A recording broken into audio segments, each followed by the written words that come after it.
হোলির ব্লগ যখন দিচ্ছি তখন আগের দিন থেকেই দিই। হোলির বা বলা ভালো দোলের আগের দিন আমাদের পাড়ায় বসন্ত উৎসব হয়েছিল। তাতে ছোট থেকে বড় সবাই মিলে গান নাচ আবৃত্তি করে পারফর্ম করেছি। প্রতি বছরই এই প্রোগ্রামটা দোলের দিনই হয়, এবছরই আগের দিন হলো। অনুষ্ঠানটা খুব সুন্দর ঘরোয়া ভাবে কমপ্লিট হয়েছে। বসন্ত উৎসব রঙের ছোঁয়া ছাড়া অসম্পূর্ণ, আর তারই সাথে ফটো তুলে মেমোরিজ কালেক্ট করা। আমাদের প্রোগ্রাম শেষ করে ওই দিন রাতে টিচার স্টুডেন্টরা মিলেও একটু হোলি খেলেছিলাম। কে কাকে বেশি রং মাখিয়ে ভূত করবে তাতেই ব্যস্ত। আমরা প্রতি বছরই হোলির আগের দিন টিচার স্টুডেন্টরা মিলে হোলি খেলি, খুব মজা হয়।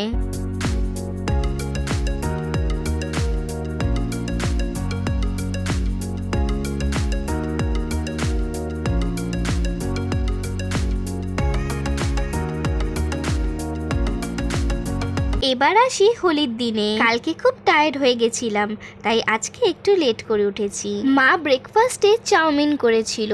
এখন তো আর সেরকম ভাবে চাউমিন খাওয়াই হয় না। চটপট খেয়ে পুরনো জামা পরে মাথায় তেল লাগিয়ে রেডি হয়ে গেছিলাম হোলি খেলার জন্য। এখনকার মতন ওই সাদা নতুন জামা পরে চুল খুলে হোলি খেলার সাহস আমার নেই। এই ব্যাপারে আমি এখনো ওল্ড স্কুল। মায়ের পায়ে প্রথমেই আবির দিয়ে প্রণাম করে মায়ের সাথে হোলি খেলে তারপর যাব বাইরে। অ্যাকচুয়ালি খেলবো না, লিটারেলি মাকে ভূত করবো বলেই ঠিক করে রেখেছি। হোলিতে প্রতি বছরই আমরা পাড়ায় বন্ধুদের সাথে ঘুরে ঘুরে চেনা অচেনা মানুষদের সাথে হোলি খেলি। অবশ্য এই সময় চেনা মানুষগুলোকেও রং মেখে অচেনাই লাগে। শুনছিলাম চন্দ্রগ্রহণের জন্য অনেকেই নাকি হোলি খেলবে না আজ, কিন্তু রাস্তায় বেরিয়ে দেখি তার উল্টোটা হলো। হোলিতে রং না মাখলে হয়? তাছাড়া গ্রহণের সাথে হোলি না খেলার কি কানেকশন আমি জানি না। হোলি খেলে আমরা সবাই মিলে খেয়েছিলাম এই ঠান্ডা ঠান্ডা লিমকা।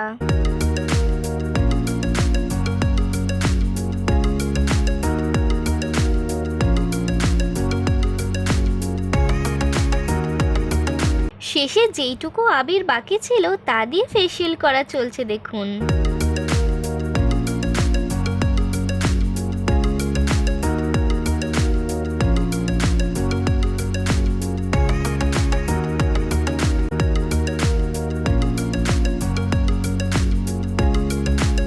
বাড়ি আসার পথে মার জন্য একটা ডাব এনেছিলাম, সেখান থেকে আমিও অল্প খেলাম। দোল পূর্ণিমার জন্য পাশের বাড়ি থেকে সিন্নি দিয়েছিল। সিন্নি খেতে তো আমার খুব ভালো লাগে। স্নান হয়ে গেছে, এবারে মনে হচ্ছে আগের বারের থেকে অনেকটাই রং উঠে গেছে। লাঞ্চে হয়েছিল ভাত ডাল বেগুন ভাজা আর মাটন।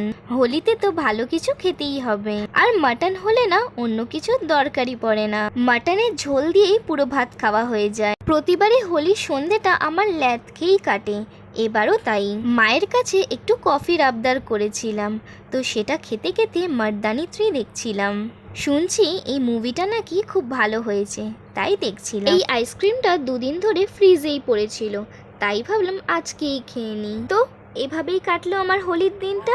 আর হ্যাপি হোলি।